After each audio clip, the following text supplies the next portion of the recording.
Hello, my name is Josh Kale. I'm the chair of the Republican Policy Committee here. We are going to get started. Representative Rigby, if you could lead us in the Pledge of Allegiance. Stand up, Don. Allegiance to the flag of the United States of America and to the republic for which it stands, one nation, under God, indivisible, with liberty and justice for all. All right, if we could have the representatives introduce themselves, starting with Representative Labs, all the way to my left. Good afternoon. I'm State Representative Shelby Labs. I represent the 143rd Legislative District right here in Bucks County. Good afternoon, Representative Jim Rigby, 71st District, Cambria, Somerset Counties. I'm Representative Josh Kale, Beaver, Washington County, and this is my daughter, Cleopatra. Yeah, that's great. Good afternoon, everyone, and thank you for being here. My name is Craig Statz, representing the 145th Legislative District right here in the great county of Bucks. And hello, I'm Kristen Marcel. I am the representative for the 178th District here in Bucks County in Middle Bucks. Very happy to be here and really appreciate everyone's time today. Good afternoon, Donna Shuren, Montgomery County, 147th District, in Souderton School District, and in Harleysville. Thanks for having me. I'm Representative Joe Hogan from the 142nd District, which is in Lower Bucks County. Thank you. Thank you. And right now, it does not look like there's anybody online, but we will be having reps coming online. Once they do come on, I will probably be announcing them to make sure that they're muted and that if they have a question to raise their hand. Representative Statz has been so generous to help organize this meeting, and we had an excellent tour this morning. Thank you for inviting us to your district. I'd like to hand it over to you for some opening comments, and we'll start from there. Thank you, Chairman Kale, and thank you for bringing our policy committee here to the Upper Bucks Technical School. And thank you, Dr. Herrera, for agreeing to host this. We appreciate your hospitality. One thing I would like to note is that although the three sending schools, which is the districts of Palisades, Quakertown, and Penn Ridge, are physically in my district, both Shelby Labs and I send students to these schools. So I wanted to make sure that was on record.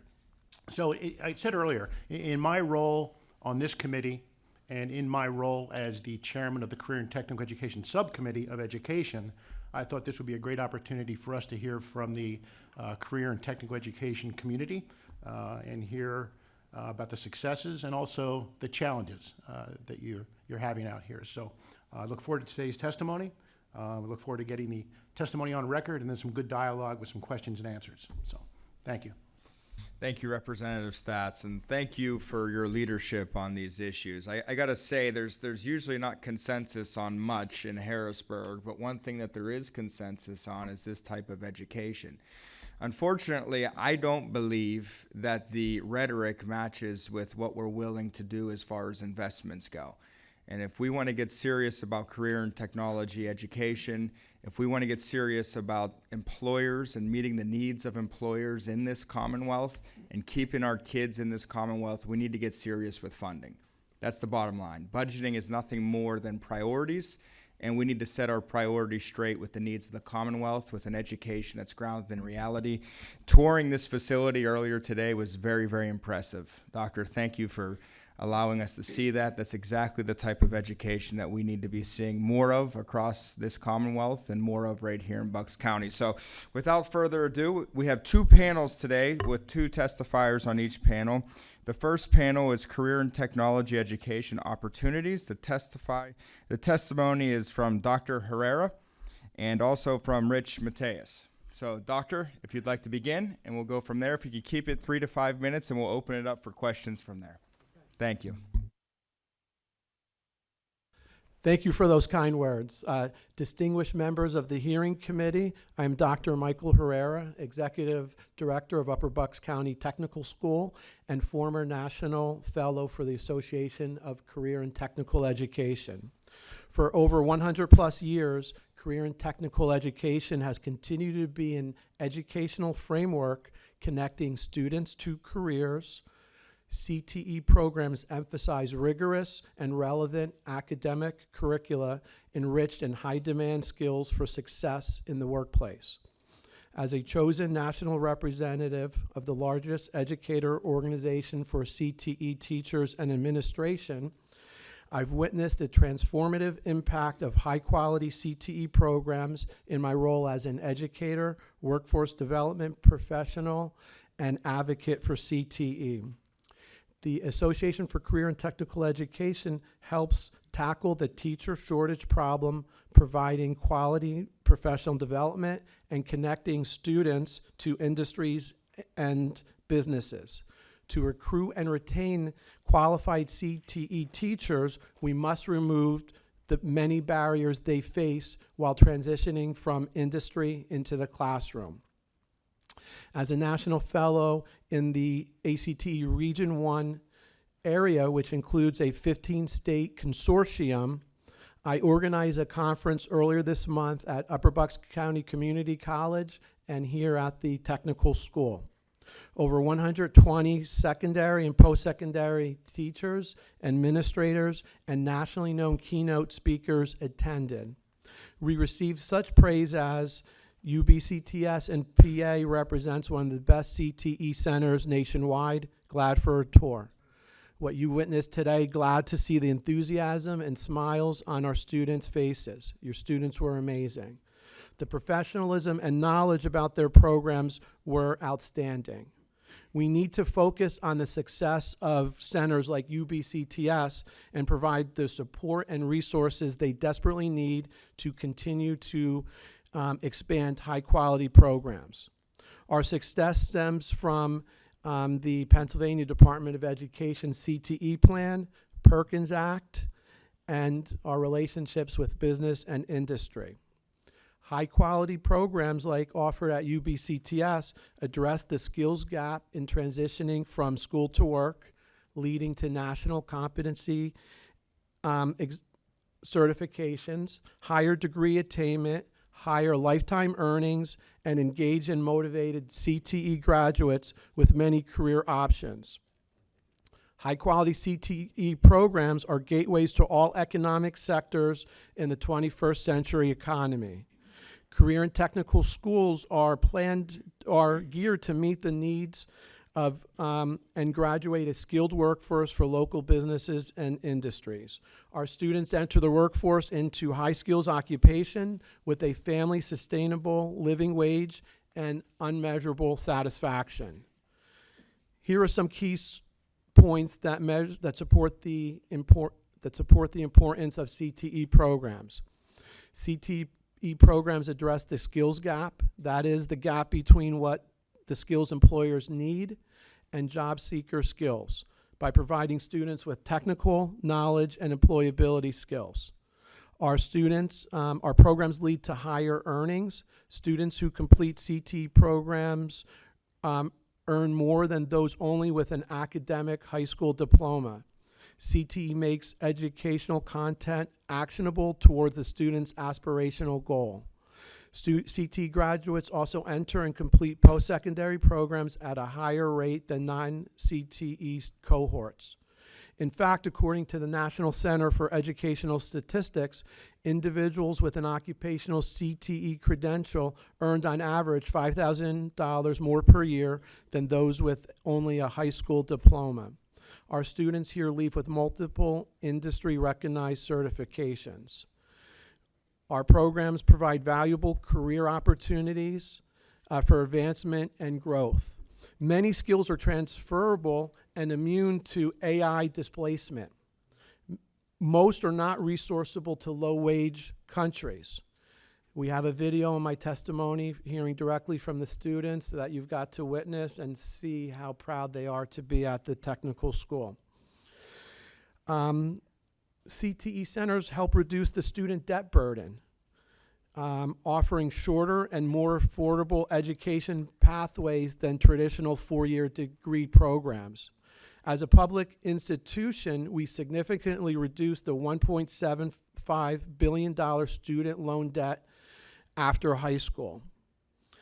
Upper Bucks County Technical School has experienced a 45% increase in enrollment since the 2016-17 school year. This exponential growth, stems from solid leadership following the CTE framework for high-quality CTE programs. Last year, we added a new exercise science program and additional sections in healthcare and culinary arts. Those programs served an additional 120 students. The actual fiscal support from Pennsylvania does not match our success, nor is it comparable to other state investments into CTE.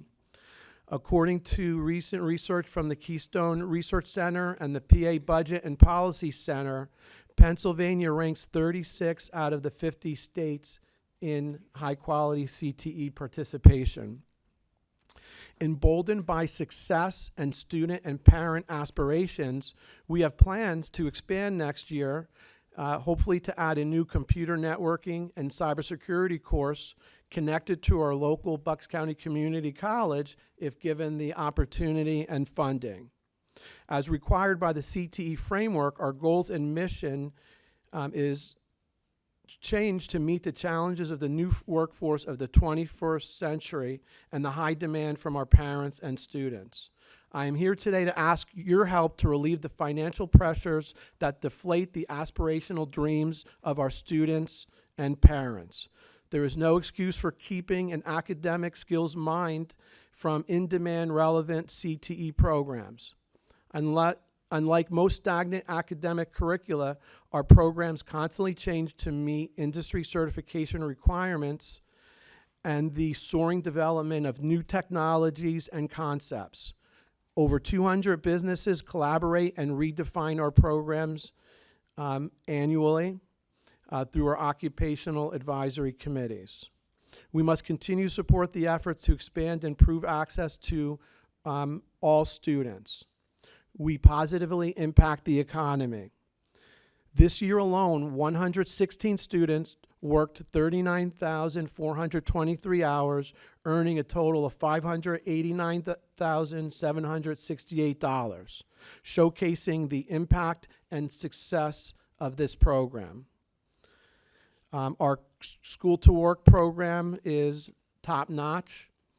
The cost to the districts for this learning and curriculum is zero, but the returns to the student are at least the wage as reported, along with the growth of the local economy. Funding provided to CTC centers in Pennsylvania is an investment with a real ROI manifesting in economic growth and community quality. Both result in a positive net return in the form of increased income from taxes and reduced costs of social challenges. We would like your support to continue to expand these CTE programs. I thank you. Thank you, Doctor. I'd like to just note as well that we have Representative Gleim, who is with us online. Any questions, Representative, just raise your hand online and keep your computer muted as well until you have questions. And also, Representative Stats, you wanted to recognize someone else as well? Yes, earlier we recognized Dr. Bill Harner, Superintendent of the Quakertown Community School District. We've also been joined by Dr. David Bolton, Superintendent at the Penn Ridge School District. Welcome and thank you, gentlemen, for being here. We appreciate it. Thank you for being here. Mr. Mateus? Thank you. Good afternoon, hearing committee members, and welcome to beautiful Bucks County. I would like to thank everyone for recognizing the importance of CTE and its role in Pennsylvania and the world's economy. I am Rich Mathias, and I'm honored to be able to offer insight and facts and vision on the pathway and opportunities through CTE. I'm the mechatronics instructor here at UPCTS. I graduated the Upper Bucks County welding program nearly 45 years ago. I also do consulting for automation systems and evaluate training equipment needs for industry and education. I hold over 15 industry certifications, college degrees in robotics, automation, engineering, and education. I'm a member of several professional associations, including the Society of Manufacturing Engineers, the American Welding Society, and Siemens Professional Education. I've studied mechatronic engineering at several universities and also at the Siemens Technik Academy in Germany. I received the CTE Program of the Year for Mechatronics from the PA Association for Career and Technical Education, and I was also recognized with a congressional citation for my work in technology, science, and math. As I began my career, I leveraged the welding skills and certifications earned at this school to obtain great-paying jobs, such as a welder at Limerick Nuclear Power Plant and aerospace frame welding. Welding was just a Kickstarter for me. I continued to learn many trades as the career progressed, taking on various responsibilities and roles in manufacturing, automation, and construction. I began several businesses, invented multiple medical devices and sports products over the next 20 years. As we begin another industrial revolution of sci-fi magnitude, we're experiencing skill gaps more significant than ever. There are many theories of this exponentially widening gap. Most have merit. Still, one is not disputable, and that is technology is advancing faster than it takes to learn it, and new skills are evolving with these new technologies. Many of the jobs with the highest pay have the largest skill gap and the smallest pool of candidates, and they're found within the advanced manufacturing cluster. This is the age of smart things. Some refer to it as Industry 4.0 or the Internet of all things, whatever you call it. The individuals working or training in this arena will find golden opportunities. Likewise, PA is in the Farm Belt, where automation and technology are going full speed. While not the largest state in the belt, major drug manufacturers look to CTEs to upskill hundreds of technicians yearly. Likewise, food manufacturers will hire CTE graduates available from the programs. For example, a student will call OV, a 2022 graduate, accepted a job as a technician at a local candy manufacturer. His starting salary, $27.14 per hour. He was part-time until graduation, at which time he would surpass $30 an hour plus handsome benefit package. Above that, we just received an update from that manufacturer, and they've increased the starting rate to more than $30 per hour. CTE offers industry-relevant knowledge and real-world experiences. Employers view CTE graduates as valuable assets that contribute immediately in the workplace. CTE programs collaborate with local industries to ensure the curriculum meets workforce needs. While additional training is typically required, employers get more when hiring CTE graduates. When it comes to real-world experiences in the classroom, our CTE has provided these learning environments in many ways. One notable experience comes from a partnership with NASA, where we produce parts for a deployer. Cube satellites, or CubeSats, are put into orbit by NanoRack deployers on the International Space Station. At UBCTS, students manufacture parts used on the International Space Station deployer and in other applications as well. CTE programs offer multiple pathways to high-wage careers. Their programs prepare students for immediate employment and provide a solid foundation for further education. Combining practical skills and academic knowledge gained through career and technical programs enhances a student's college and career readiness. This exposure helps students make informed decisions about their career paths. KR was a mechatronics student who competed in mechatronics at Skills USA. She and her teammate won gold at all levels, including nationals. And then we were invited to represent the USA at the World Championships in Abu Dhabi.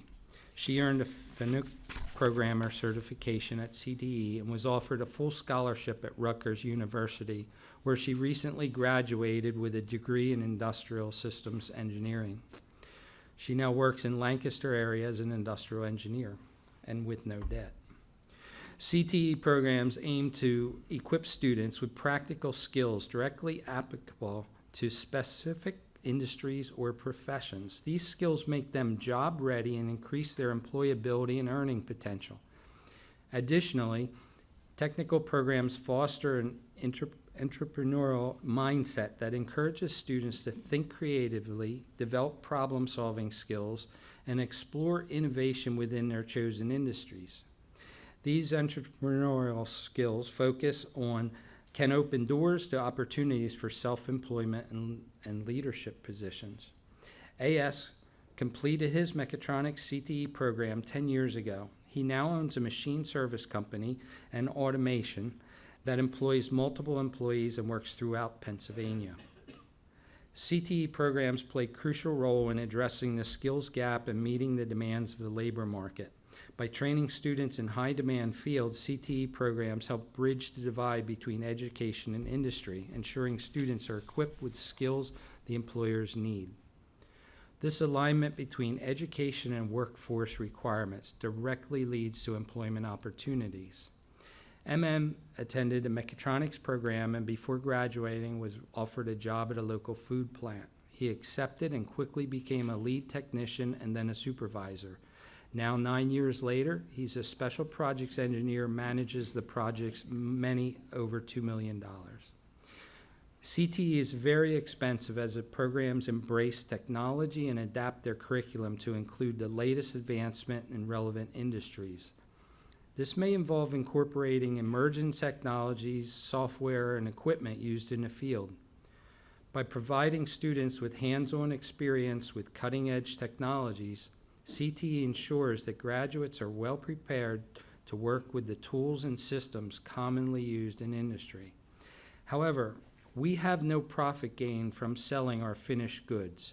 Therefore, many only see CTE as an expense, but need to see the long-term value to the local and state industries. In addition, unskilled labor generally brings low wages and high employee turnover.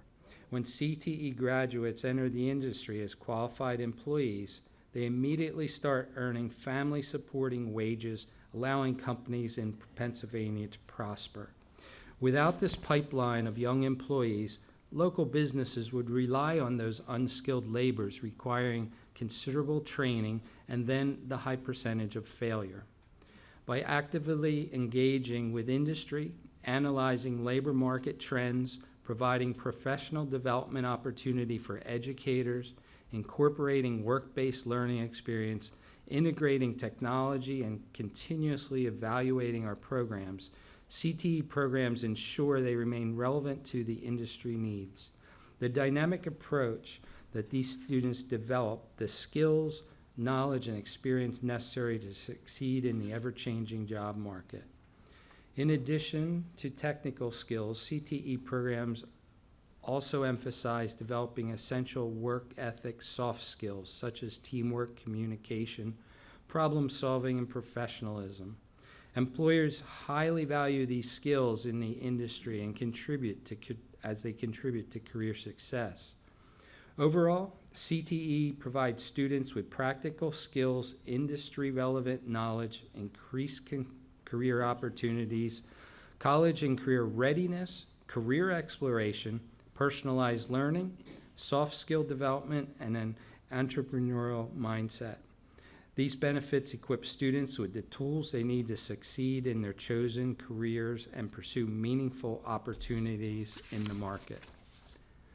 The perception of certain industries or occupations may impact the interest and the pursuit of related careers.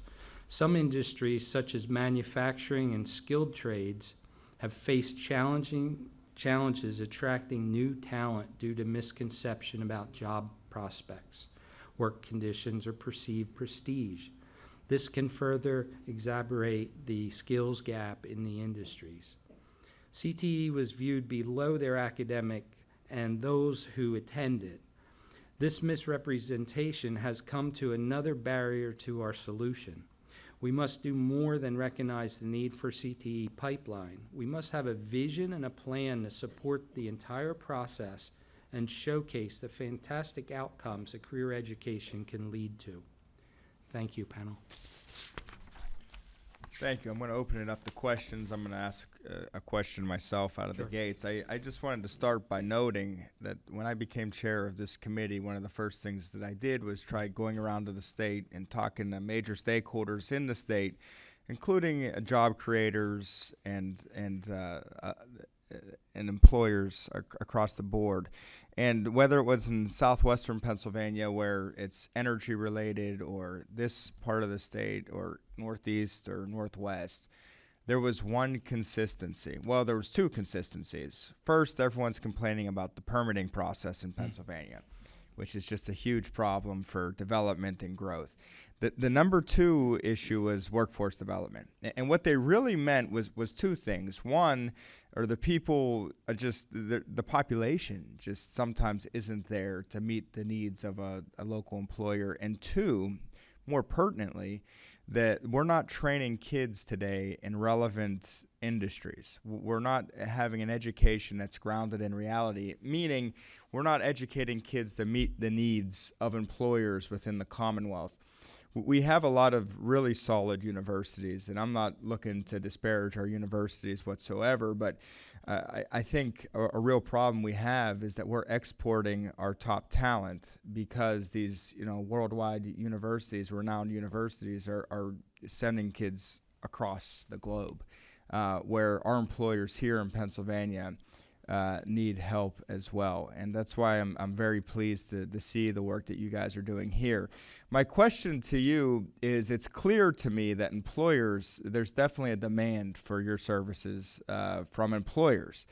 Are you seeing a demand from students? Meaning, if there was more funding available, would you be able to have more students here, or do we need to work on educating students that this is a path to go in order to, meet the needs of employers in the Commonwealth? I'll answer part of that. That may be better answered through Mike, but from my point of view, with 170 some on a waiting list, the answer to the student interest does exist. However, there are logistical problems. When we talk about scaling education, it's much more difficult scaling technical education. When we scale to, we can't put 10 more students in a program, that gets a negative return in technical education. Matter of fact, in industry, the golden number is 6 to 10 per instructor. We run at 20. So to scale it brings in new challenges for sure. So they would have to be addressed as well. And perhaps Mike would like to address more of that issue. It's both. It's both. We have many students, for example, on welding. So we currently have one welding lab, but we can easily have 2 welding labs. And we have the demand from business and industry that would hire them directly into those life-sustaining jobs. The other thing is, there's a statistic from youth science where 75% of high school graduates don't feel that they've had enough career counseling, whether it's college, career, or college and career. We've really focused on giving students the ability to have expose them to their skills, aptitude, and interest. Many students have aptitude to go into these programs with advanced manufacturing, but they don't have the interest because they haven't been exposed to that.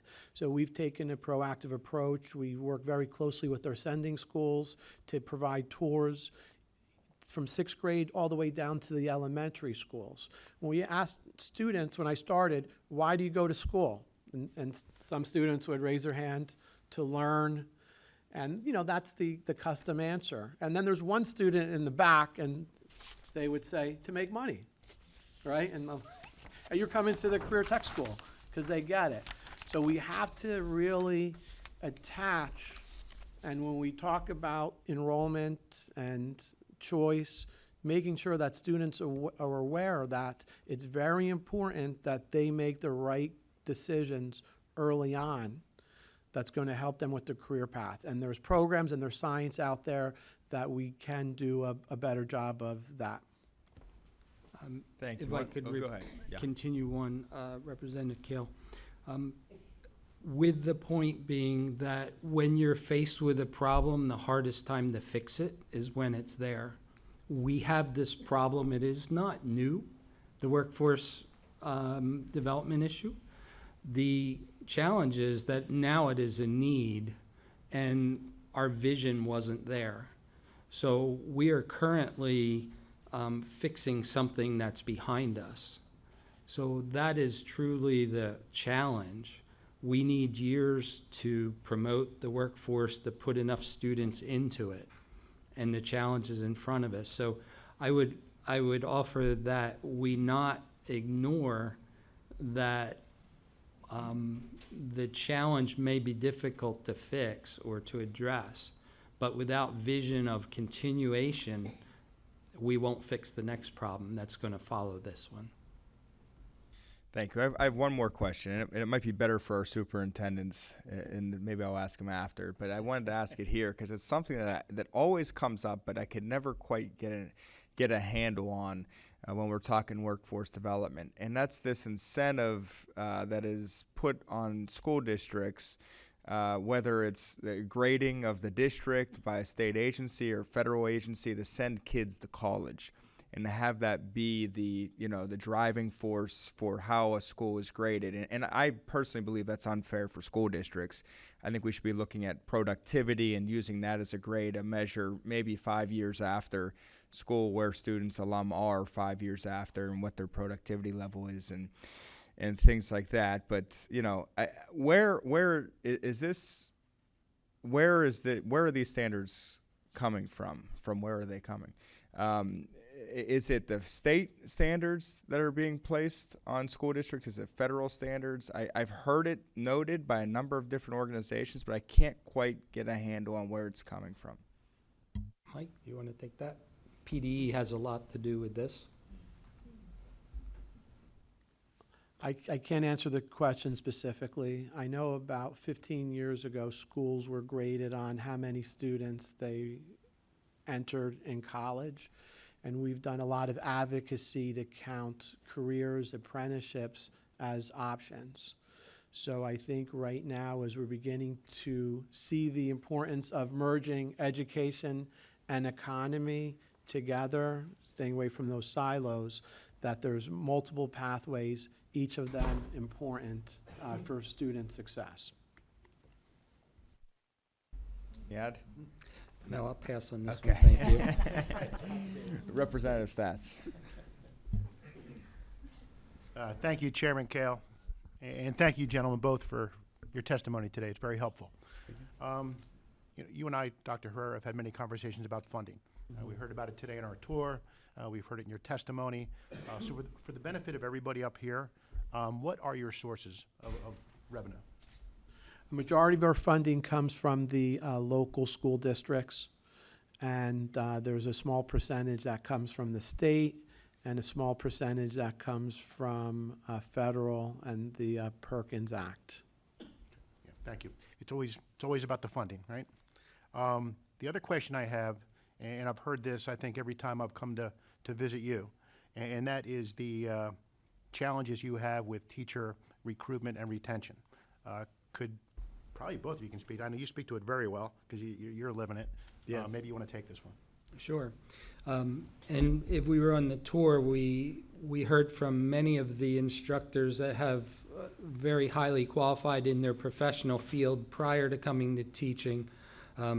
So this goes back to scaling the system, if you will. If we want to produce more outcome, we have to scale the system, which means we need more instructors as well. In order for an instructor to enter a career in technical education, they need to have a certain number of years in the field, and then they have to go through a Temple training program. Most our teachers in CTE enter, historically has been at the average age of 40-ish. It is coming down recently. So at 40 years old, most have a very established career path. Myself, I took almost 2 times salary cut to come, but I had a unique situation. I was changing, I was ready to exit my business and sort of relax. And for some reason, I picked this path. But so if you're coming from industry, you're making typically much more money than when you step into education as a technical teacher. Many times it's not viewed that way. When we're hired, these individuals are looked at, they're overpaid, they're a first-year teacher. They are, but they've got 15, sometimes 20 years of experience as a professional. This is a new profession that they have to learn, so realistically, they're starting over in a profession, but they're bringing that trade experience with them. And that trade experience is really what is the total separation between, say, a metal shop teacher or a technical teacher is those years of experience. So the challenge of getting those teachers and retaining them, every day most teachers get an offer to go to industry, especially now. So without a workforce out there that's capable, their people are reaching, employers are reaching, and it makes sense. So we lose teachers to that. We in this school recently, there was a large turnover of individuals that went back into the field. And then there's the Temple challenge or the schooling challenge. Mike, if you want to. One of our students one of our teachers had 90 credits. He wanted to become a teacher. At work, he only focused on himself. Then he had to learn to teach 40 students. He, out of those 90 credits, Temple accepted 3. He's been teaching us for us for 3 years. He's a master teacher. He's received those skills, but he's faced with the challenge of going to Temple after a long day at work, and he has to take 2 classes for the next 8 years. And not all states have that same requirement, and I believe that that's something that needs to be fixed. We've looked at other models, apprenticeship models, focusing on skills first, which I'd be happy to share with you for the solution. Some of our neighboring states require 15 credits versus 60 in Pennsylvania. So we believe that this is needs to be prioritized. Yes. Yes, I believe it's Maryland. Gotcha. Yeah, I think the example you gave today was one of your instructors is a master carpenter, and Temple identifies him as a student teacher, right? I mean, that's, I think that's something that we need to take a hard look at and work on in the future. I think that would be very helpful. Any idea about what turnover is in general, not specific to Upper Bucks, but instructors in general in CETA, perhaps in Pennsylvania? I don't have the exact statistics, but the first couple years is very telling because it's difficult with the workload and not fully expecting all of what you're getting into, as Mr. Matthias stated. Okay. Yeah, thank you. That's very helpful. And again, thank you. Thank you, Mr. Chairman. Representative Rigby. Thank you, Chairman. Mike, I got a lot of questions about the police school and the academy and the dog. I've got a background in law enforcement. We are at an all-time low when it comes to recruiting and retaining law enforcement officers. We're having troubles getting them into the academies, getting their Act 120 certifications. I believe your instructor said this is like a watered-down version of what the police academy would be. Have you seen a rise or a decline in the number of students that are coming in to your police class or academy? Did you call it an academy here? Have you seen an increase or a decrease in the participants? I know, and it's a few years ago when I went through. There were 3 or 4 classes that we're going through together, 30 plus in a class. When you graduated, a lot of those guys didn't get a job in law enforcement because there just weren't any jobs to have. Now we can't get a total of 20 out of a class in the course of a year, and we've got departments all over the Commonwealth that are now down to part-time status, relying on PSP to come in and provide coverage. And I'm just wondering if your class here is taking that same blow that the academies are taking that are doing the Act 120 certifications. It's the opposite. So right now we have the potential. Time's up. Right now, right now we have the potential to add a second class. We have a great history with Chief Phelan, the Bedminster Township Police Departments, and all of the police departments in the area. So they are great role models for the students. What's keeping that second class of students is funding. So I think that's something that we really need to be able to look at. So our students are prepared, they understand what they're getting into.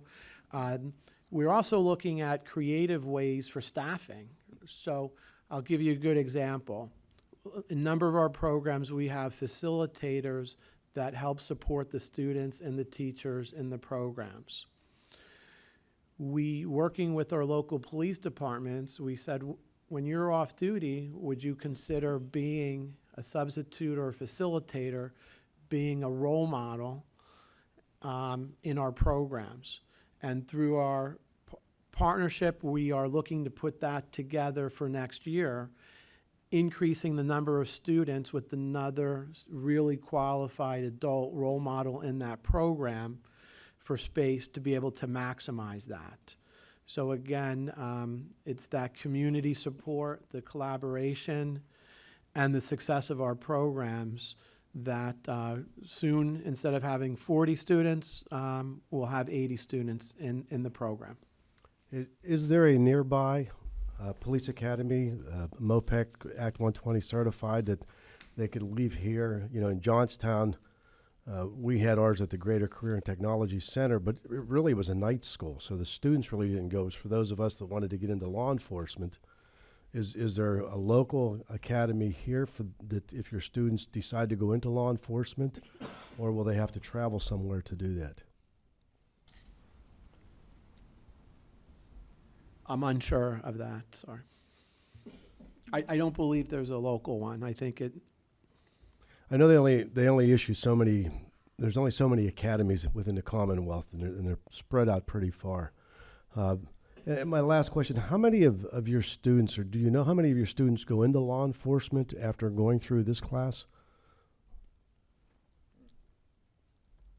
Many go into law enforcement and or the military. So it's geared primarily, Sergeant Wanamaker.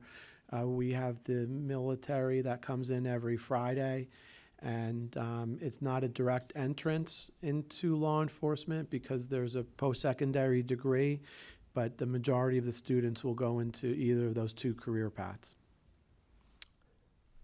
I lied.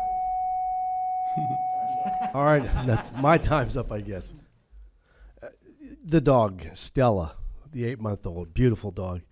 Will Stella end up with a certificate? Will Stella become a certified arson dog, or is it something that the students are having an opportunity to work with as if she were an arson dog, or is she going to actually be an arson dog? So Stella right now is the mascot. It's a Labradoodle. Came from a donation, and we're looking for that to be a detection dog, search and rescue for gunpowder specifically, to be able to detect that. Will she then get a certification for that, I mean, as a working dog? Yes. Fantastic. Thank you. Thank you very much, both of you. Representative Marcel. Thank you very much for joining us this afternoon. I'm really happy to be here as a former board member for Middle Bucks Institute of Technology. It's really impressive to see your facility and to see some of the similarities and differences. And also the students, of course, are so impressive here, just like they are at MBIT. So I just wanted to thank you for all you do for our students in Bucks County and Upper Bucks. Just like the kind of over-enrollment issues that you all are experiencing, I've lived that at Middle Bucks Institute of Technology when I used to be on their board, and I believe Lower Bucks has similar issues, and so it seems as if this is something that's happening throughout Bucks and perhaps in other parts of Pennsylvania as well. it specifically at Middlebucks, we spoke about ideas for the future that they're probably looking at now, whether it's partnerships with local businesses or community, like kind of bringing community in, thinking about programs that could be at sending districts instead of the actual tech school buildings. There are a lot of different things that were discussed. I know within Middlebucks, we actually added an additional cosmetology area because that was a good use of money in terms of how many students could be added because of just looking at the numbers and who was interested in what programs. So my question for you is, based on the problems we're seeing now, and it's great to have so many students are interested, and we're trying to figure out what to do from a workforce perspective. And so in a kind of, how do we address this quickly? Unfortunately, sometimes, doing building renovations and things like that take a long time. But are there any plans that you're looking at? And then are there any legislative actions that we could consider helping you? Because we really want to support creative solutions to address this problem.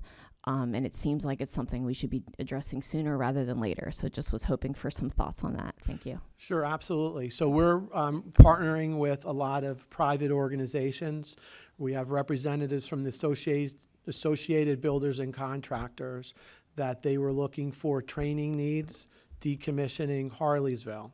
So we asked them, why not reinvest in Upper Bucks County Technical School? So we're in the partnership on development of a partnership under Representative Statt's leadership to see how we can have them reinvest in the technical school, taking some of the pressure off of the local school boards and the taxes, and working with those organizations to invest in the technical school. That's not an immediate short-term solution, although we're looking into that as early as October. And some of the businesses between Clover, Myco, Worth, whether it's joined with Mr. Broccolani Manufacturing, to help support budgets and resources, which I think is very helpful. The other important group is the community college. So as you toured, you saw that there is synergy between, as an example, our vet assisting program, partnering with the college, that becomes a vet tech program. At the same time, their campus is right near Penridge High School. The enrollment is dwindling. So is there a way that we can share resources? So all of those are being explored with vision and intent. It's not going to be a quick fix, but it will benefit and strengthen our communities and the economy in the very near future. And another consideration could be, rather than satellite, having remote training sites at industries. For instance, a pharmaceutical, partnering to a different level, not partnering where we supply students, but partnering where we supply perhaps equipment and an instructor in exchange for space in their facility to upskill their employees. And in a turn, that would be long-term promotion of students having an opportunity to go there. So we could directly, as a technical center, support local industry in that field, because typically the instructor and the knowledge of delivery of or facilitating the curriculum or a learning process is not the skill of industry. Many have tried and many have failed. So perhaps that's another avenue that could be looked at for how do we fund this to make that type of process reality. Here's another example. Through our small engine program, we've partnership with Pittsburgh Institute of Aeronautics. And so we started exposing students to aviation.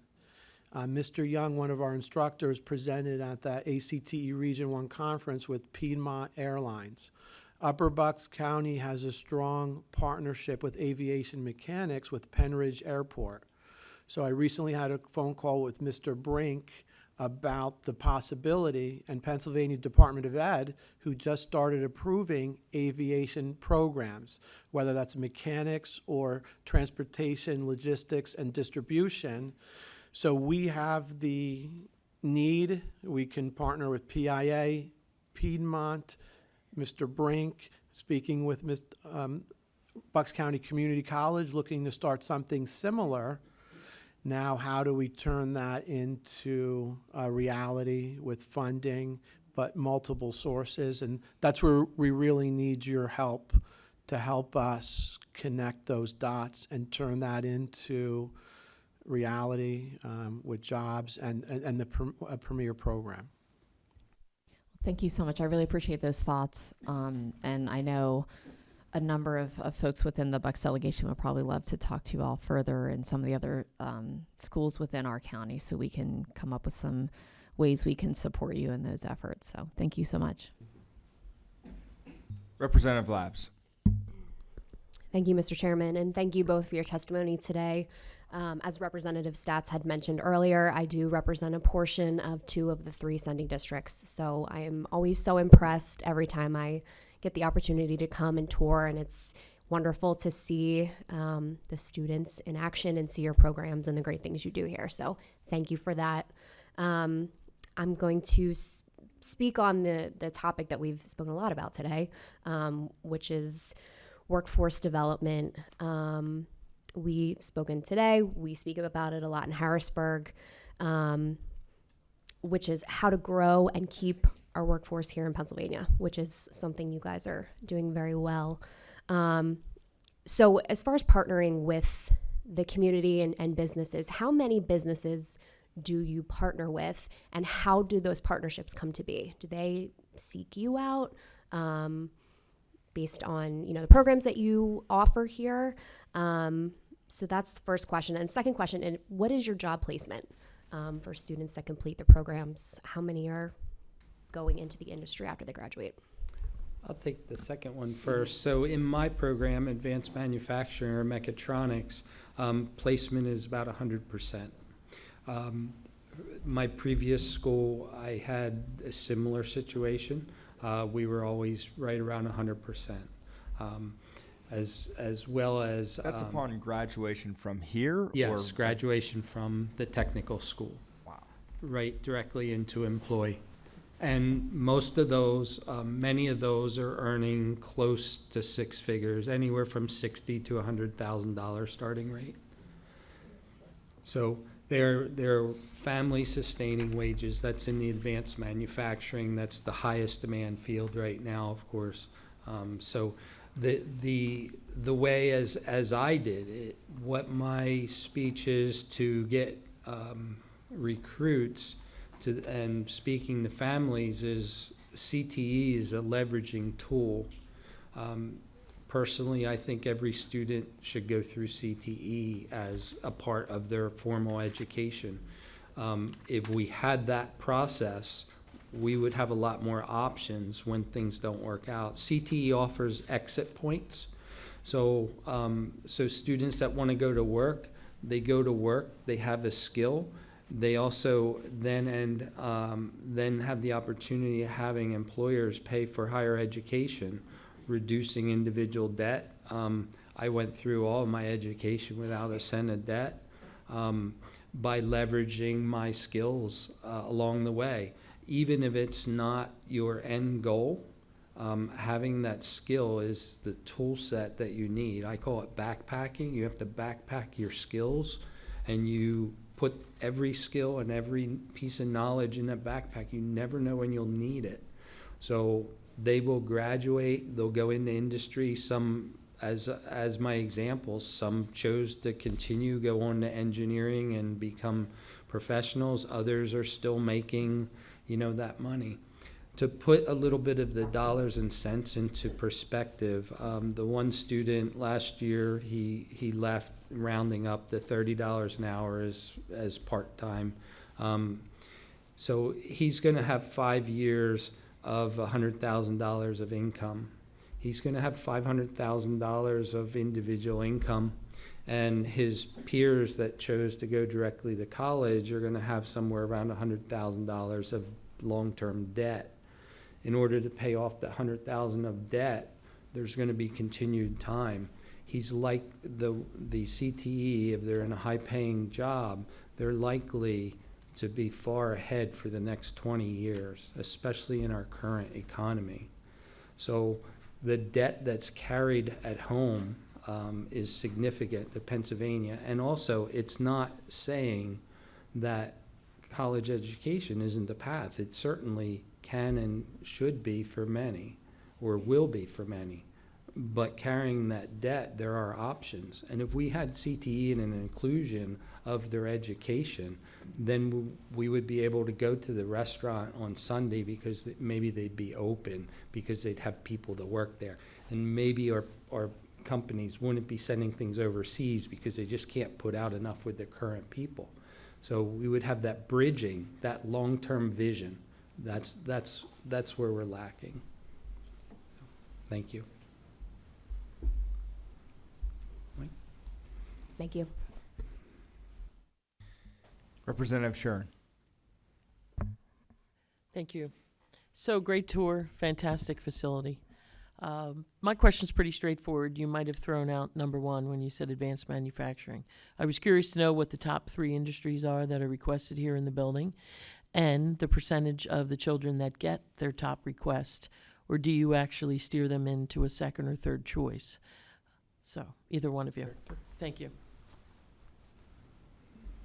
I think overall, all of the programs are equally chosen. Advanced manufacturing, with the great student outcomes and the great programs, believe it or not, doesn't have the largest waiting list, despite all of those outcomes. And we talked a little bit about exposure and getting students early on. We work with a Jack Funter who started What's So Cool About Manufacturing. We're working with the school districts to be able to promote that. So across the board, all of our programs are really interested in. I'm sorry, I missed the second part of the question. The second question was based on if there is over enrollment, do you try to steer them into a different direction? Like if they were interested in welding and carpentry as their second choice, does that happen? So we don't. Students pick 2 choices currently. During the picking of the choices, sometimes there's fields that are related. I'll give you a good example, healthcare and dental. So we believe, again, when I talked about those student and parent aspirations, we don't force students into any careers. I think it's very important that they pick something that they're passionate about, that there's a purpose. But we do want to expose them to the potential opportunities. As I mentioned during the tour, we have 0 students that have to come to the technical school because it's not mandated. So if we don't have rigor relevant programs, we're not going to fill the seats. And I think the most important thing that we've noticed was the outreach and working with those school districts. I believe strongly that students and parents have to make decisions that work best for them, and so we would never push students into any programs. So then, if I'm hearing you correctly, whatever a child's first choice is, it's a 99% chance they're going to get it? No, because of we have students that are on waiting lists, and we come up with a system, evaluation system. We would obviously love to serve every student, but when there's waiting lists, we work very closely with the sending schools to determine their interest. Have they visited? Are they fully aware of that? Because tough decisions have to be made in terms of who gets that seat. And that's only because of there's not enough room in that. So over the last couple of years, and part of that is also the age of the student, whether they're a middle school student or a high school student. So with that said, that's where the process of our counselors and the sending school districts come together to place students, which has been enhanced recently to make sure that students are set up for success moving forward. Representative Sharon, I would like to offer another comment on that. The advanced manufacturing typically is not going to be your highest enrolled because the slice of students that actually are going to have the sort of the mental interest in that is one of the smallest. If you look at engineering as a whole, 60% dropout rate. So we see a smaller level because we have math, a lot of math and science and some of that in there. And that's not for everybody, not just as a CTE student, college students, 60% aren't going to make it. So when they come, they view that and they see that and they make decisions that, yeah, I don't know if I want to do that. Unfortunately, as we are in this 4.0 revolution, that's our world. That is the technology that industry is so advanced now that we need to have that. Those individuals that are going to college at 30%, we need those numbers to flip. We need 60% to be completers, and it's just the reality, though. We're not all wired the same for that, unfortunately, or maybe fortunately. Yeah. Representative Rigby?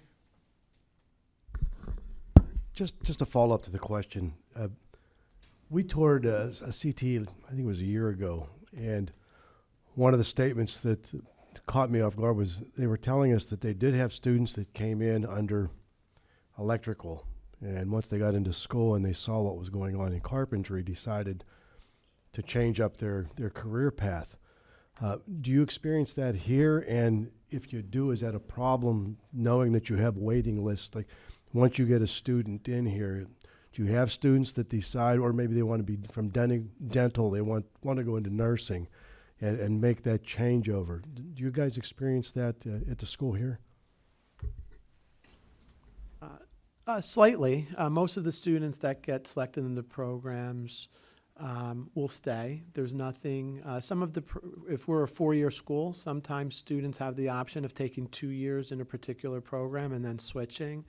During the course of the year, our counselors do a wonderful job to make sure that they're placed appropriately with that. So there's some movement during the year, and that's normal. And the main difference is you're not going to be stuck with a $20,000 bill to say you're going to pay it off whether you went or not.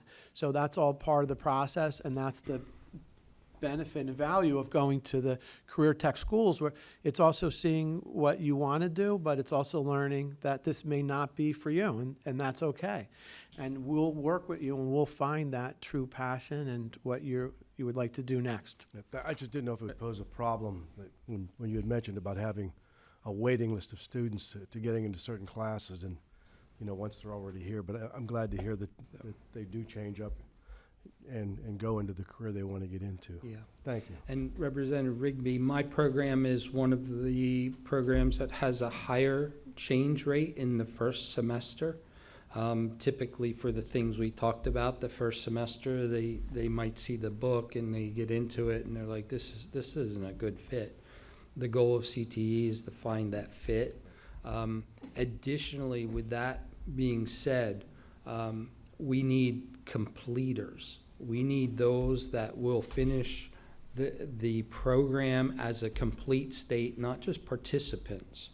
So with that being said, it's good that we get that individual that wants to be there. If they want to be there, it fits their interest, that's the best hope to get a completer.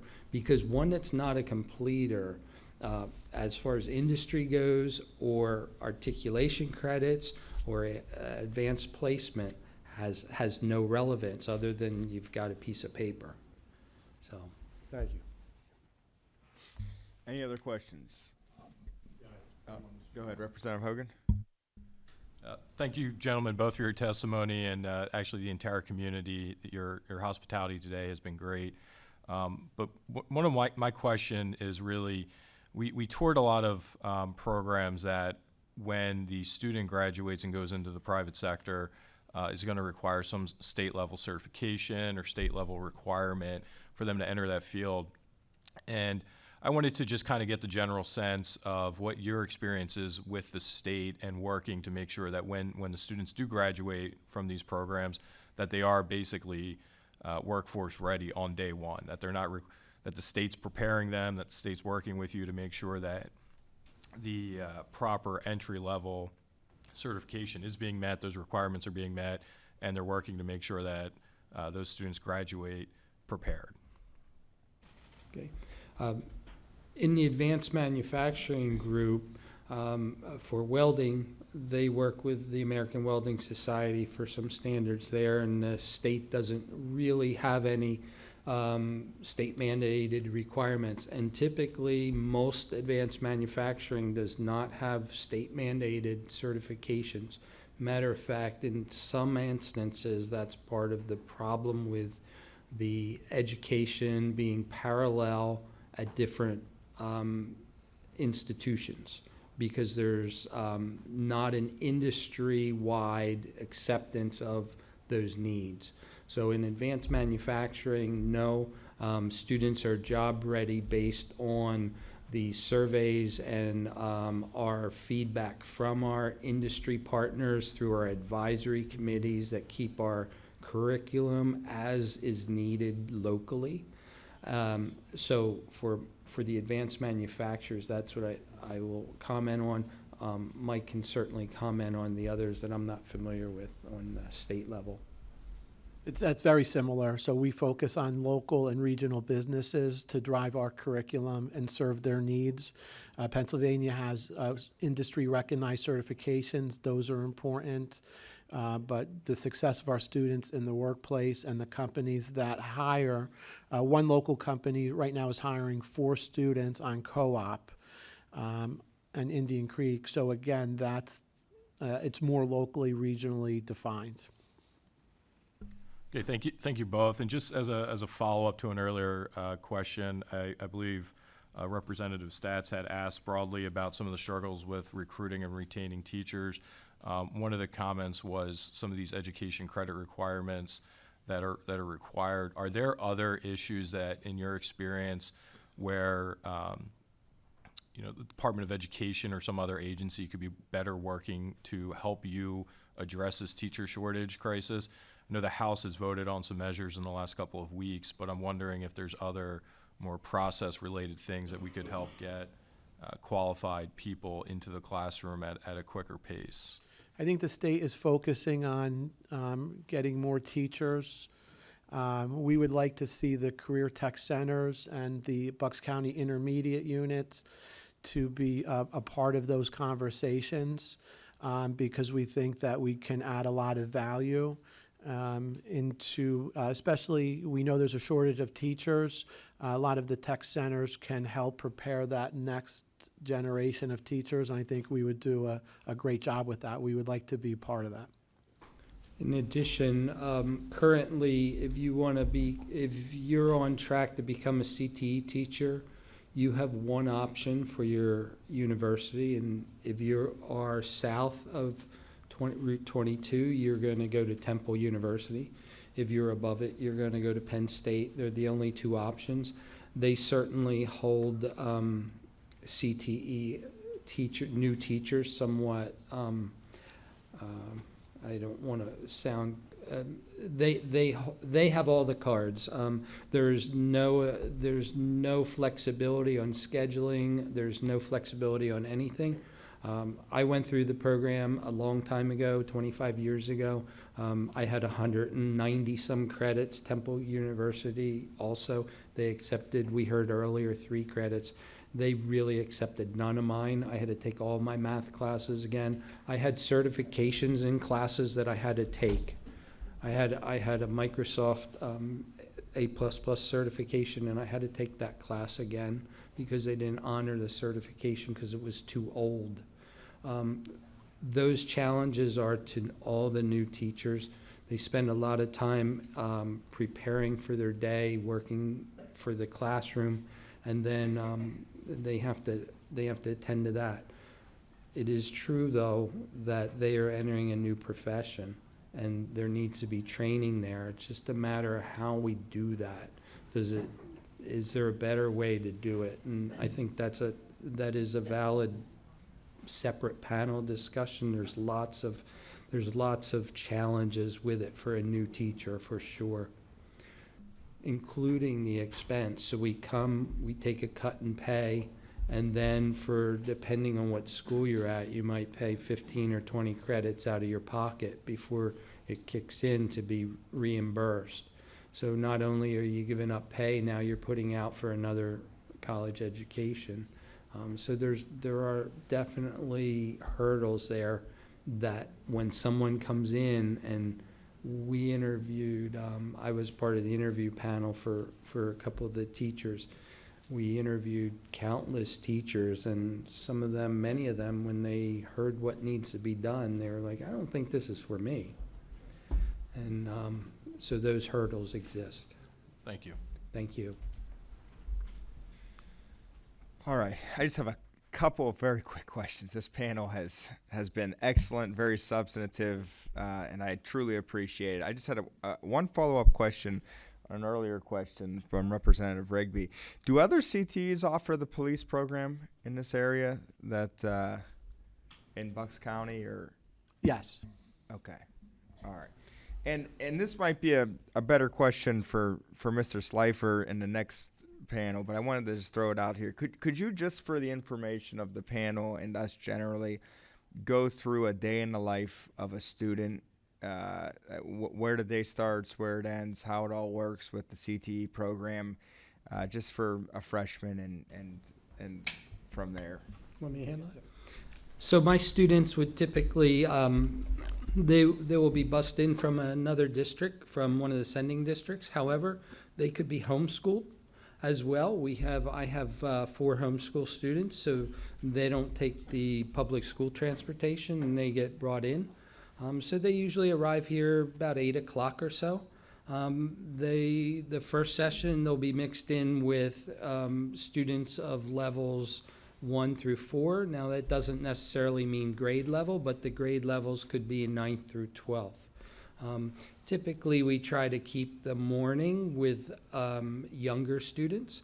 So the morning groups will come in around 8 o'clock. They'll mix with 20 other students. The morning starts out, usually they all come at different times. That's a huge challenge. We have over an hour staggered starting time.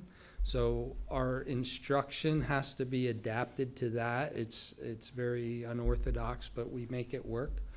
So we usually have them come in and start different independent work, and then after all students arrive, we'll get them together for either small group or large group instruction. I've been noted by PDE by my work for Century 21 learning environments. I do not believe in rows and columns of education. It's been proven for 200 years to be less than successful. I believe in small groups and more of an integrated learning environment. So my students come in, they get working independently, and then they break up into small groups that I work with and pod around with. So they'll do that for approximately 2 hours. And then depending on their school, next year, they'll be bused back to their sending school where they'll have lunch. They have a normal day the rest of the day. Then an afternoon student, they would spend the morning at their sending district attending their normal classes, whatever they may be. And then they will bus them over here and we'll start an afternoon that repeats a similar.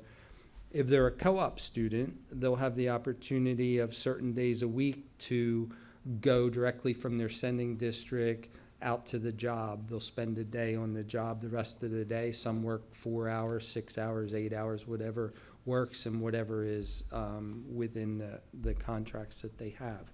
So that's the general day.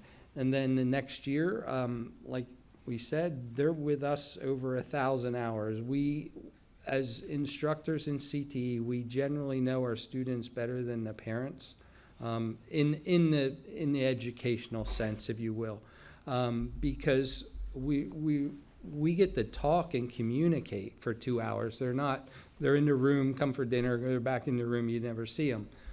So we're communicating, we're with them a long time. And that's also why the right fit is important. When you're with people that long, it can be a challenge if they're not where they want to be. So they'll be with us over the next 3-4 years. So they'll repeat that at the next level of curriculum. So that's the basics of the day for a student.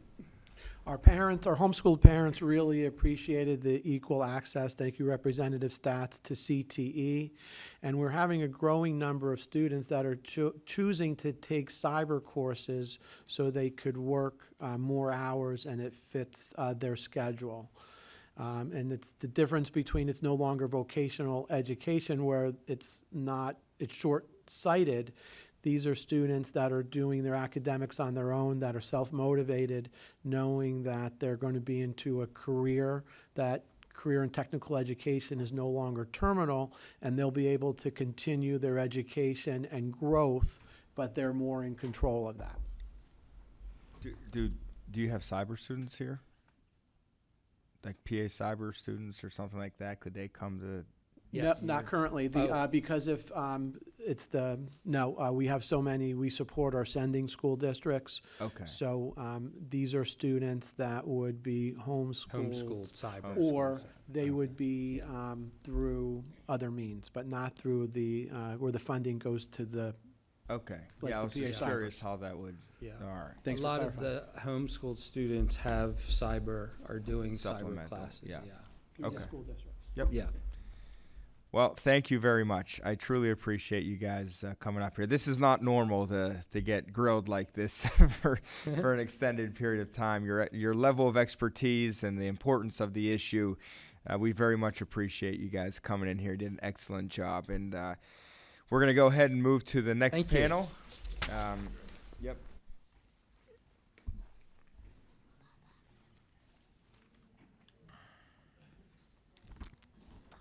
Our first testifier is Mr. Raymond Slifer, who is a graduate of Upper Bucks County Technical School, and then also John McKenna, who is the strategic advisor for workforce development.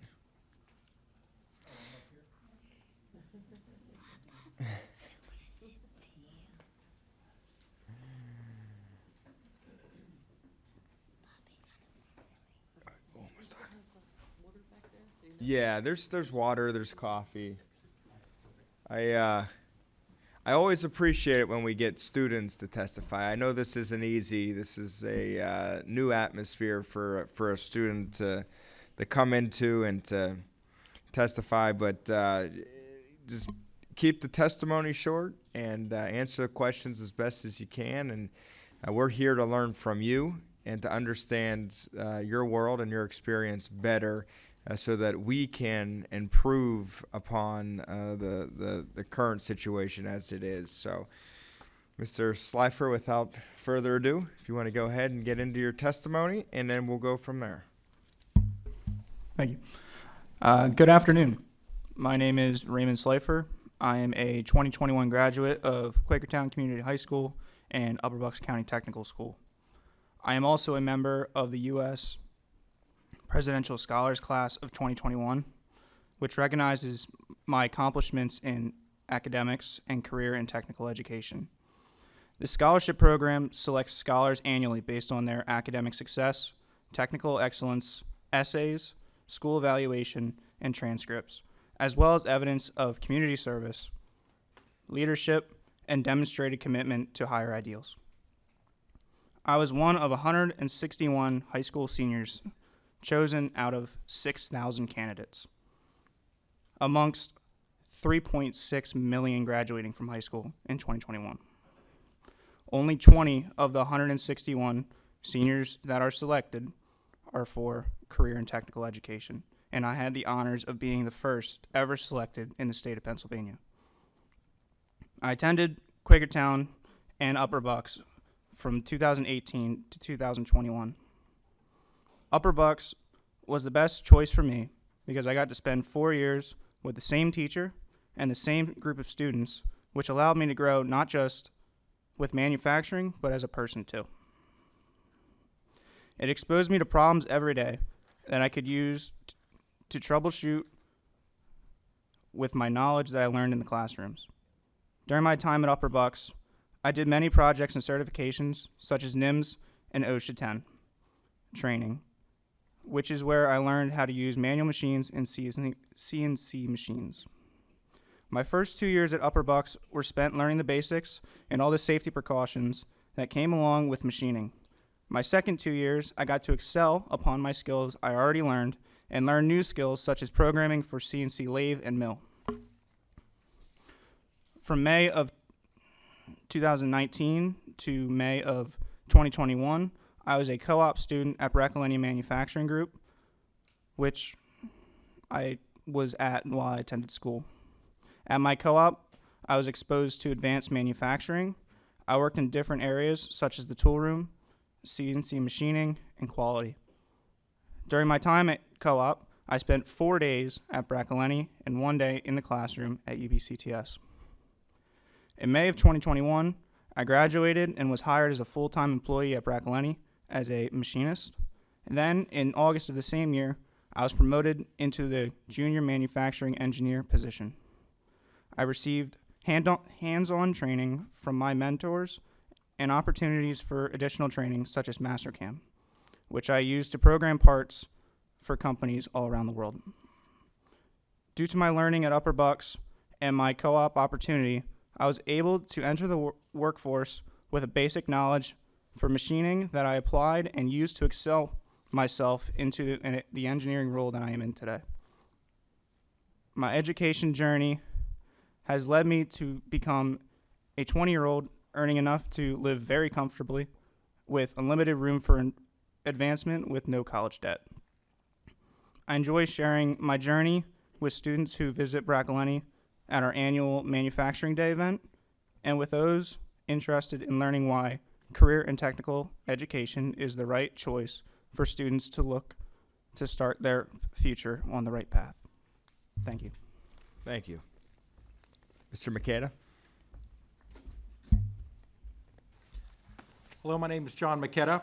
I'm a Bucks County resident. In fact, I was born and raised in Bucks County and started my career in workforce development back in the mid-1990s. I actually started, my first job was working with the Bucks County Office of Employment and Training and the Bucks County Community College Center for Business and Industry Training. And in the mid-90s, we unrolled a skill center in Doylestown to help people through the Job Training Partnership Act who were victims of NAFTA get back to work.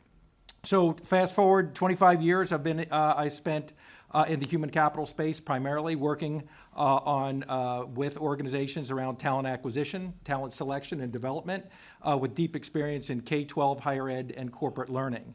So right now, I serve as a strategic workforce development advisor to trade associations and organizations nationally, coast to coast, focusing on working with them to help them solve a problem on how they strengthen their talent pipeline. Industries that I work with on a day-to-day basis are wholesale distribution, plumbing and supply, HVAC, flooring, electrical, packaging, trucking, supply chain, and healthcare. Organizations range anywhere from multi-billion global enterprises to independent contractors that install stuff in residential homes. Main point and common denominator, and I don't care what industry you're in or what size organization, is that they all right now are bleeding out and they need significant help finding, recruiting, and developing their next generation of talent, and there's a number of reasons for that. Right now, the trades, as I see it, has become unbelievably important to our economy. And we need to help them address two issues. One, creating awareness around the opportunities within that sector, and two, assisting them with solutions regarding the entire talent issue. Now, we all know, and we are all expecting the big great resignation based on the demographic backdrop of this country before COVID. We all know that COVID actually accelerated the rate of retirement in this country more than anybody expected. At this point in time, we can basically all agree that there's 4 million people leaving the workforce every year, which is basically 1 every 8 seconds. That's a fact. And we need to address it. The two markets and the organizations that currently support housing in this country and manufacturing have been significantly impacted by that departure. 3 things that as a group we all need to figure out. 1, how can we rebrand the trades as a viable career path for people to express their occupational purpose? 2, employers clearly do not need degrees. They need hands-on experience and they need skills. It's not me talking, it's them. They need kids and students and graduates to come out that have the ability to problem solve. They need individuals that have a solid customer service orientation, and they need hands-on experience. Their top 3 roles that they need: technicians, operators, and installers. That's what they want. Technicians, operators, and installers. We also have an issue of disruptive technologies that are impacting housing and manufacturing and everything else, from wholesale distribution to healthcare to dentistry. 3D printing, robotics, laser, AI, predictive analytics are now ubiquitous across industries. They're everywhere. They're impacting everything. And so in order to adequately train this next generation of talent on a 3D printer, what do they need? They need what Michael has in this building. They need hands-on experience. There's no other way to get it. Where are you going to train? You can't train someone to weld on Zoom. Can't do it. Ain't going to happen. So automations, we all agree, and we can track Elon and what he's doing at Tesla, etc. AI and robotics, will they alleviate some pain in the talent shortage around manufacturing? Sure. However, we can also all agree that the machines will break, and somebody needs to fix them. And we are all really far off and away from the fact that a robot knocks at your front door and it's going to be there to install your toilet. Some sobering facts I want to share, and honestly, I was on the phone with a group that supports workforce development in New Mexico. It's not Pennsylvania, but it's New Mexico. We got a group out there called the Los Alamos National Labs. We all know who that is? No? One of 16 federally funded nuclear research institutes in this country. In fact, the one in Los Alamos is the one that actually created the atomic bomb. They drive strategic development of nuclear weapons for our entire country. At this point in time, they employ 12,000 full-time employees, little north of Santa Fe.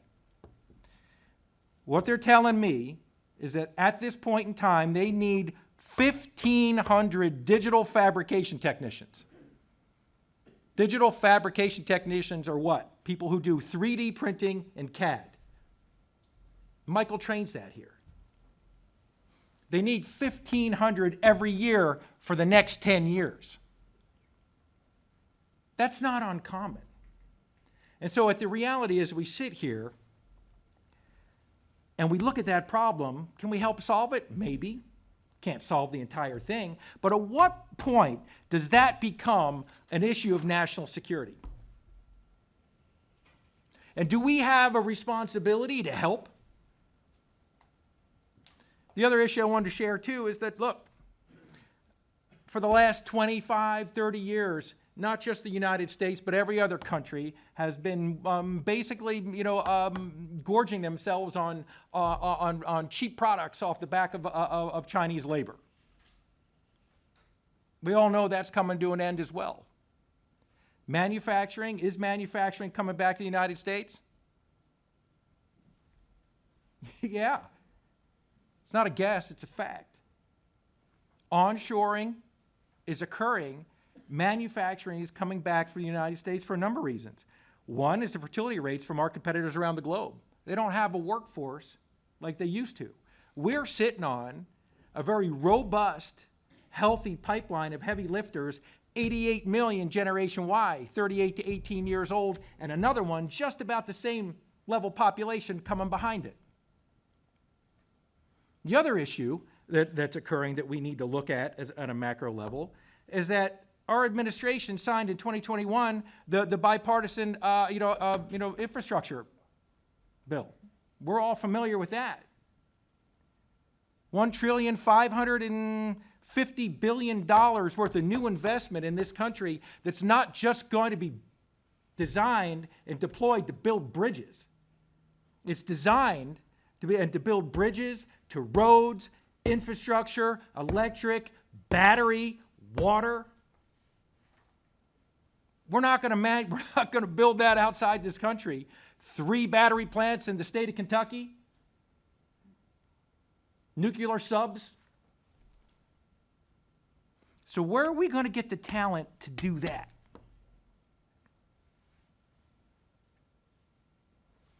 The other issue I want to bring up to speed is kind of sobering little fact. Wholesale distribution in the United States is in a very, very, very vulnerable position due to a weak talent pipeline. Wholesale distribution in this country, supports what? It's a vital link between the global supply chain and your front door. Everybody's front door. 80% of the people are going to go home and see what? They're going to see a box on your front door from Amazon. It's true. Wholesale distribution in this country, the global market itself is $6 trillion in terms of market, people. Food and beverage, everything food and beverage, high-tech products. Every piece of technology in this room came from wholesale distribution at one point in time. Healthcare, dentistry, and industrial hardware. That group needs people with these skills that Michael and the Upper Bucks Votech is producing. The other issue is, you all know we have a housing unit shortage in this country, right? Do you know why? 78 million baby boomers, 78 to 58 years old, all had kids, called Generation Y. 38 to 18, they're all living under one roof until a few years ago. We're coming in an estimated 25 million housing units short in this country. Now, depending on whether they buy single-family homes or multi housing, depends on the interest rates. But they still need to live somewhere because they're not going to live in their car. 2008, we didn't have enough homes. Or we had too many homes. Now we don't have enough. 2008, we also learned one big thing. What did we learn? Housing is our economy, and economy is our housing. There's housing. So the reality is, this group, wholesale distribution, housing and manufacturing, they need talent. Not just the state of Pennsylvania, all of them. And so investing in the current infrastructure of the Votech schools, is it a good place to start? Yeah. Is it going to be the complete answer? No. What do we have, about 8,200 Votech schools, technical training schools in this country? Do we need more? Probably, yeah. If we do the math, yeah. So I want to go on the record. Talent shortage in this country is no joke. There's no room for politics within this problem. There really isn't. I'm here to advocate for speed. I'm here to advocate, for results. And if we don't all collectively start to solve this problem, we're all going to be in a world of hurt. You just saw a little bit of glimpse of not having bread on the store shelf during COVID. I meet with these organizations. There's trade associations. I'm looking in the white of their eyes, and they're scared. They can't find talent. A couple years ago, I presented the Workforce Investment Board, state of Wisconsin. You realize they're shutting down manufacturing and assembly lines in the state of Wisconsin because they can't find talent, not because they don't have the business. So Upper Bucks, tech school. Look, is it the only answer? No. Is it an answer? Yeah, and we need to invest in it. So the question isn't whether you invest in these students. It's how you're going to get the money and how fast you can do it. So I got introduced to Michael maybe a few months ago, and he was gracious enough to take me for a tour. And after I was done, I asked him this question: why do you have empty rooms in this building? Why do you have a waiting list? And if you don't have the funding, where are you going to get it? And why? And are you open, to private sector funding? And if so, great. And if not, why? I don't see a reason why there should be a wait list here. I don't think you'd have a shortage of private sector funding. And in fact, I think what GlaxoSmithKline is doing in the program that you heard about earlier is very clever and fascinating. And I think you could do that all day long here. So bottom line for me is, question isn't if you fund this, it's how quickly and how much can you get. The other question I have is, between Quakertown, Palisades, and Penn Ridge, did we exhaust all of the ESSER funds allocated? And could you repurpose some of the ESSER funds for VOTEC? I don't know the answer to that, but I think it'd be a good play, good thing to look at. I don't know if I held your 5 minutes, but. No, that's whatever it was riveting. I'm not sure how long it was, but I appreciate your testimony. I really do. You said something that I say often as well, and I think it's worth repeating, is that when I go around talking to employers, I've never once had an employer in the Commonwealth of Pennsylvania tell me, I need more BAs. Or I need more BS degrees. What I have heard is I need plumbers, I need welders, I need people that can build, I need carpenters. And that's something that our education system should model after, and it should reflect. We should be meeting the needs of employers in Pennsylvania, in this Commonwealth. And to that, Raymond, I wanted to ask you first, could you explain a little bit, when you first started where you're at now, did you feel adequately prepared as opposed to your peers that were coming in from other places? Were you ahead? Were you behind? Were you on par? How did that process go? So when I first started, I felt a little bit ahead because I had a very high GPA coming into the technical school. I was actually, when I was in Quakertown in middle school, kind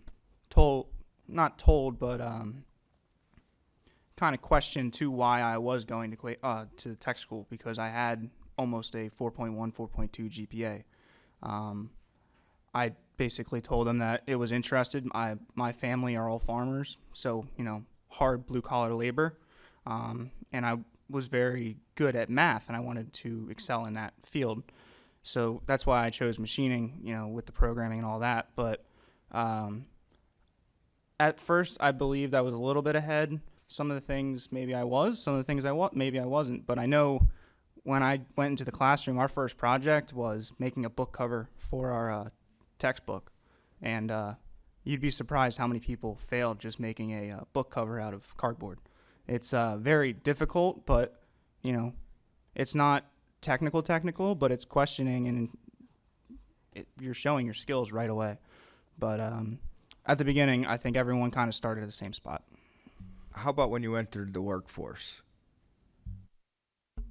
I believe when I got pushed into the co-op and excelled to there, I was a little bit ahead, because at the end of my sophomore year, beginning of junior year is when I went to Brackleni for the first time. I started running CNC lathes And from there, I went to the tool room. Then I went to CNC mill, went back to the tool room, did manual stuff, and then I went to engineering. So, you know, they walked me through all the way, but I felt a little bit more excelled than some of the other students. So you were 15, 16 years old when you started with that. So I turned 16 middle of April. I started my first day of work in May of that same year. And Mr. McKenna, you I seemed. want to follow up real quick. Go you know, ahead. on the, you know, one thing I want to make is that the students that come out of here don't need to be fully proficient in the skill. They don't need to be fully baked. The employers will take them and develop them from there. They just need a head start. There's not too many people that graduate with an undergraduate degree in business that go work, you know, for an organization that's not put into a rotation and a management development course immediately upon hire. These kids don't need to be fully proficient in the skill. They just need a baseline and a head start. So you mentioned Wisconsin. You mentioned some national trends. You work in this space. As far as states around the United States, is there a state that is doing this right or that's doing it better than others? And is there somebody that we should be looking at and saying, you know what, these guys got their stuff? And I'm sure it's some do this better, some do that better, and but we're always, you know, they told me in law school, if you're not plagiarizing, you're committing malpractice. And it's kind of similar as a legislature as well. You want to look and see what other states are doing and what works. And when we're developing legislation, it's always helpful for us to know that this has worked in other places. Anywhere we could look. There's states that are doing things better, that are more accelerated. But you know, my advice is that I agree with you that finding a model that works and then duplicating that is awesome. I don't think this problem is that complicated. And I don't think we need to go find a state and pretend and retrofit what they're doing in Texas or what they're doing in Florida or what they're doing in North Carolina and try to retrofit that into PA. I think the problem here is not as complicated as we think it is. And the answer lies within the employers. And I told Michael, we can bring in employers here all day long to have conversations, and they'll help shape what you need. You want to know what's working on, you know, what's going on, you know, nationally that's working? Talk to the employers who actually operate at a national level and retrofit what their needs are to this state. The issue that we can bring in employers on HVAC and plumbing and supply, could they sponsor a room? I mean, you guys train kids on a ream, HVAC, heat pump. If we remove some of the bureaucracy, and we could take, you know, private sector dollars, you could turn that HVAC plumbing, the HVAC training center downstairs into a ream and get annual contributions, just like Jeffrey Lurie gets from Lincoln Financial for the link. Can we do that? I'm not sure. Is it possible from the employer side? Yes. So if we really wanted to create that model, let's bring in some employer, let's sit down, have a round table, and figure out, hey, what states are working? Where are you getting? And I don't think funding's an issue. Right, for them, funding's not an issue. They'll pay, you know, for access. And we have advanced an idea in our caucus anyway, last cycle, and we'll continue to grow this idea of employers actually getting tax credits that invest in CTE programs, similar to the EITC, where people can get a tax credit for investing in private school scholarships. Yeah. They do it as well for CTEs, and we're trying to grow it. So that there is more resources and more incentive, but I think you're right. Employers are looking. I don't think tax credits would be awesome. Yeah. But they know they have to develop this on their own. Yep. Because they can't get it anywhere else. But would they rather redirect the funds here? Yes, absolutely. With trusted partnerships, and we have plenty of businesses, not only in Bucks, you know, but we have them in Montgomery County. You guys realize one of the largest plumbing and wholesale distributors headquarters in Ambler, PA. Bradford White is one of the largest manufacturers in hot water heaters right in Ambler, PA. We have a lot to work with. Representative Stats. Thank you again, Chairman Kale. And again, thank you for your testimony, gentlemen. This has been, I I think we've surpassed expectations today with testimony, no doubt about it. And Raymond, thank you for being here. This isn't easy for a young man to sit up here and do what you're doing, so thank you. I was going to ask the same question as Chairman Kale about how ready you were to enter the workforce. And I also agree with what you said, that they just want a head start. The employers, the manufacturers will fill in the gaps, so to speak. But is there anything, looking back, that you feel we could have done better? Something, I wish I would have learned this before I entered the workforce? Not that I believe. I think the biggest thing for me is just kind of getting away from the thought that all bad kids go to technical school. There's a lot of good kids that come here. There's a lot of smart kids that come here. I know other kids like I had that came out of middle school with over a 4.0 and excelled here. I think the biggest thing is just getting away from the thought that if you come here, you don't want to do what the normal high school has. I think that if kids come here, they're coming here to try and find a purpose in their life and excel in that, and go farther than what other people in just high school would be at. Yeah, that stigma, so to speak. Yep. And from my view, I feel that conversation is starting to change. Are you seeing that or no? I believe so. I mean, my group of people that I'm normally around are mostly blue collar, so I know a lot of people that have come here and excelled, not just in machining, but small engines, welding, etc. But I believe that I think it's getting a lot better. Yeah, good. And then I just want to sing your praises. I mean, I've known you now for several years as your state representative. I've been to your Eagle Scout ceremonies, right? I've been here watching you receive recognition for your journey through the program here. And I just want I know your parents are very proud of you. We're all proud of you. I know your community is very proud of you. So thanks for being here. We appreciate that. And Mr. McKetta, and you're right. As a matter of fact, we were in my office a few days ago, and I did say that I enjoy your conversations. You speak common sense, and you speak it very well, and you articulate it very well. What was the name of your first book? Well, it was called Now You're Thinking. Okay. Yeah. Yeah. What was it? Common Senseness? Oh, that was Common Sensus was the pamphlet we Yes, talked gotcha. about. Yeah, yeah. So, you do put this in perspective, and you're right. When I speak to our local manufacturers, they are turning away business because they don't have the workers. And it's not just manufacturers, our restaurants. Many of them aren't opening until 4 o'clock for dinner. They're not opening up for lunch because they can't get help. And yes, the more I've been reading, manufacture is, as you said, returning to the United States, and we're not ready for it. So whenever we do these hearings, I'm always wondering, what can we do legislatively? So funding's an obvious one. What else do you think we can do legislatively to promote this and make sure that we are ready?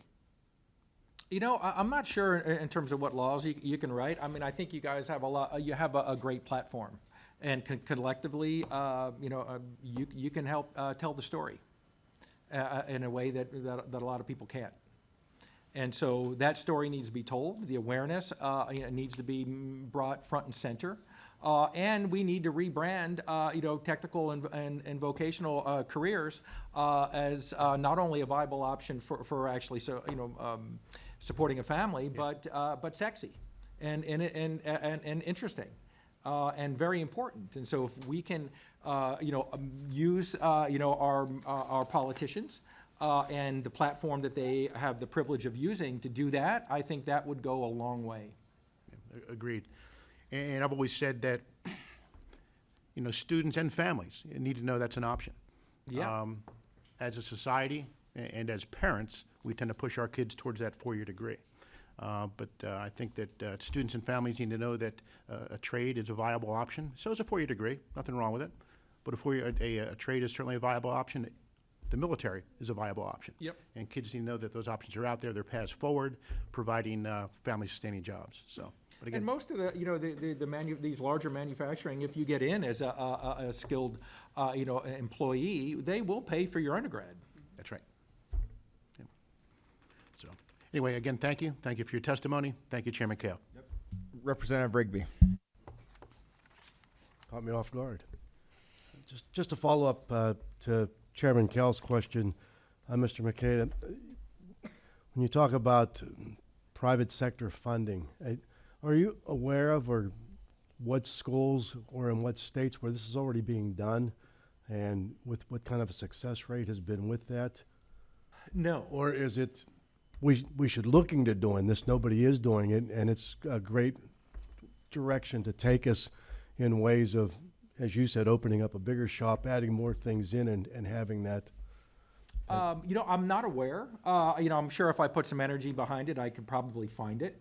But from my perspective, it's just an obvious solution. You've got interested parties who need your talent, who have funding that will be willing to donate it in exchange for access. GlaxoSmithKline's in this building right now. Am I correct, Michael? Where'd he go? Yeah. They're there now. Are they sponsoring? Are they doing it right now? Yes. They're paying what? They're paying your students $15 an hour to go to school here. That's a sponsorship. Can we do that? Absolutely. So I don't think we need to search for models that have already been perfected or designed. Let's just design our own. I agree. It's a great concept, great way to move forward. And Raymond, I think your story in itself speaks volumes, and more people need to hear it and understand it. So thank you both. Thank you for your testimonies. Representative Stats? I just wanted to add something I forgot to say. I do believe that you've landed with one of our premier employers in the area, and that's Mr. Bracalente back there. And thank you for being here. We appreciate you.